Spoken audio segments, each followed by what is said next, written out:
Hello, my friends, and welcome to Josie's Art School, episode number 193. Today, we are going to create leaves. I know, it's so fun to create leaves. Okay, so let me take a look at what we've got here. Here are two different styles of leaves. I want to say this one almost makes me feel like a Kandinsky type feel, where it has kind of the psychedelic colors going around and around and around. So as you can see, we're going for very colorful here. It's just as colorful here, but we've tackled color in a lot of different ways. And then we've also added some swirls here. So these are two ideas you can take into your painting if you'd like. This is 8.5 by 11 pieces of paper, and in your art kits, if you purchase an art kit, you have an 8 by 10 canvas panel.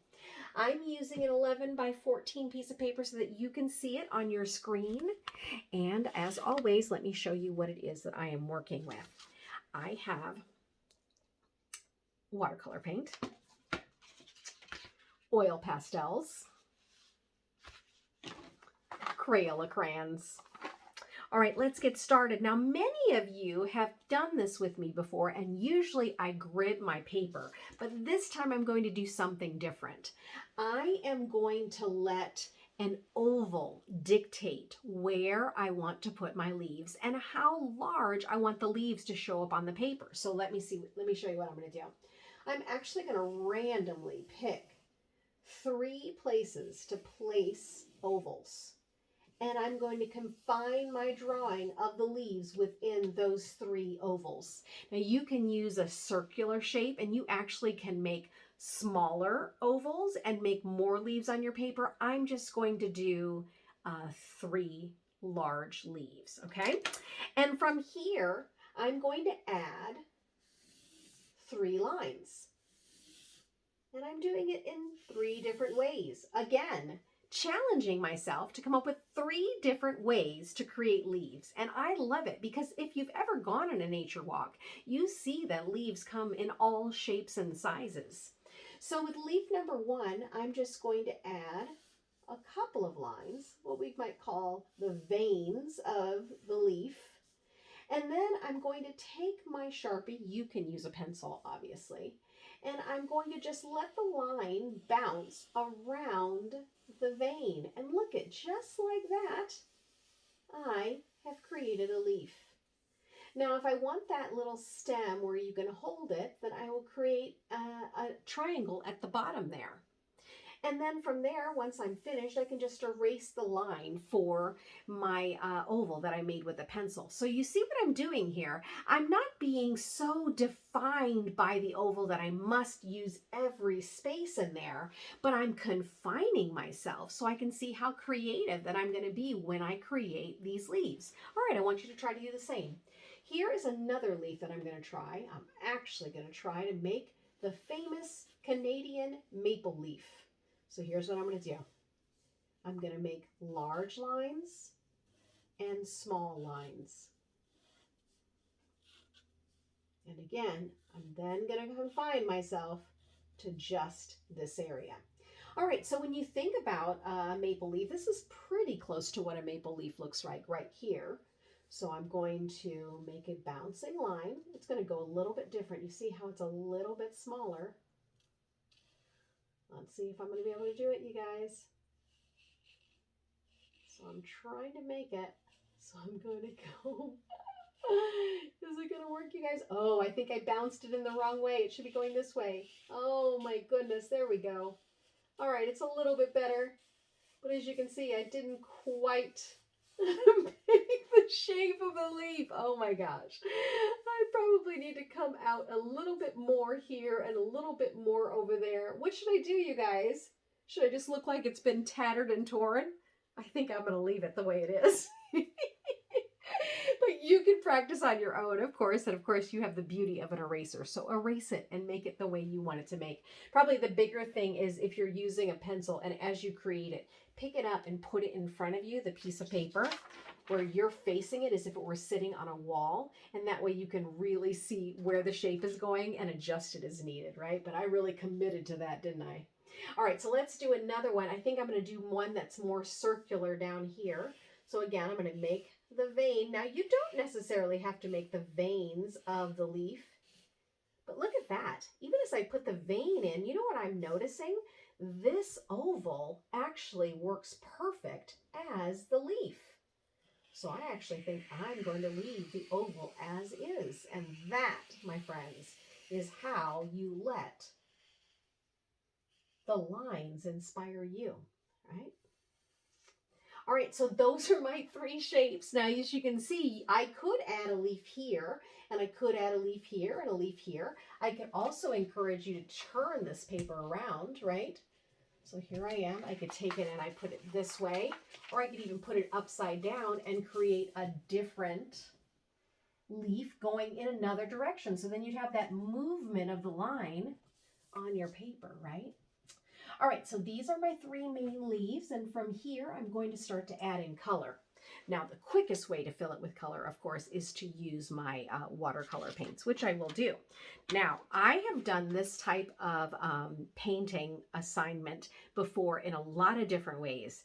I use it to teach warm colors versus cool colors. So, for example, you'd pick a warm color to paint the leaves, and the background would be cool colors.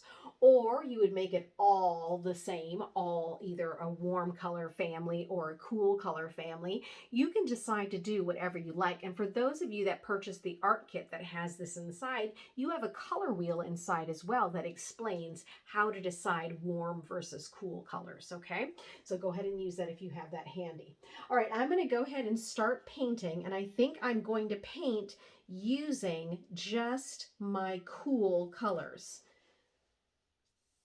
So I'm going to start here with a lovely purple.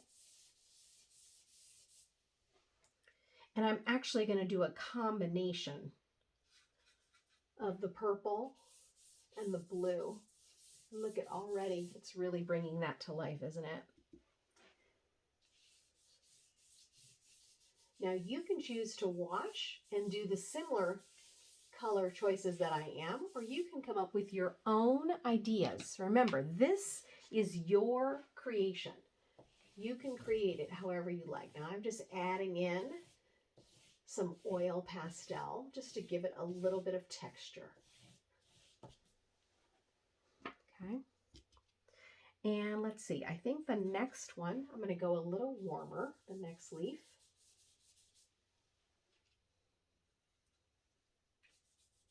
So there's some orange or some brown. What do you call it? Like a burnt sienna, a brownish orange. Your traditional fall leaf color.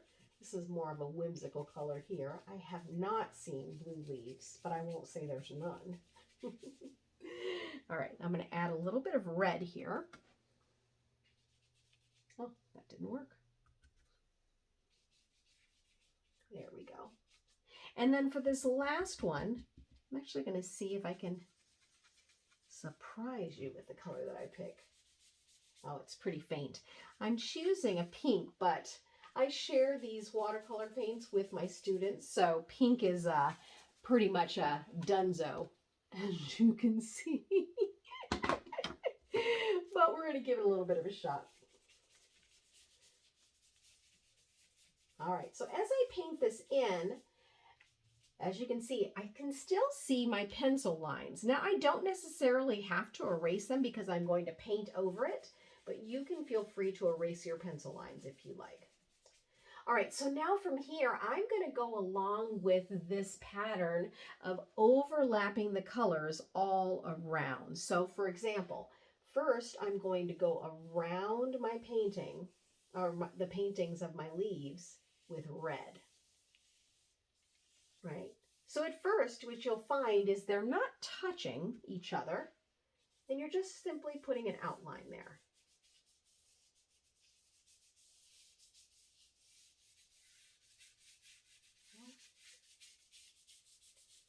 Number 2.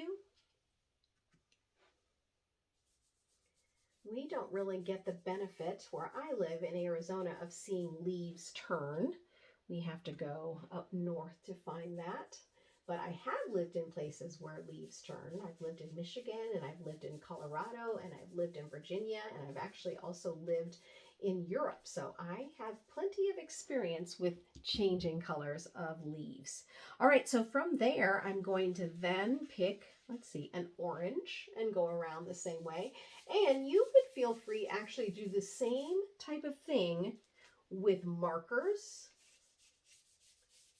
with your crayons, even with your tempera or acrylic paints. So as you can see, as I'm adding these colors, it almost gives it a feel that the leaves are moving as well, right? And again, you can do the same colors as I do, or you can come up with your own pattern, because, right, it's just really a pattern. And as you can see, these two leaves are starting to touch, right? Because they're a little bit closer together. And I'm making the circle around my leaves a little wider each time. All right, so there's my orange, there's my red. I will go next. Let me see if I can get some green going here.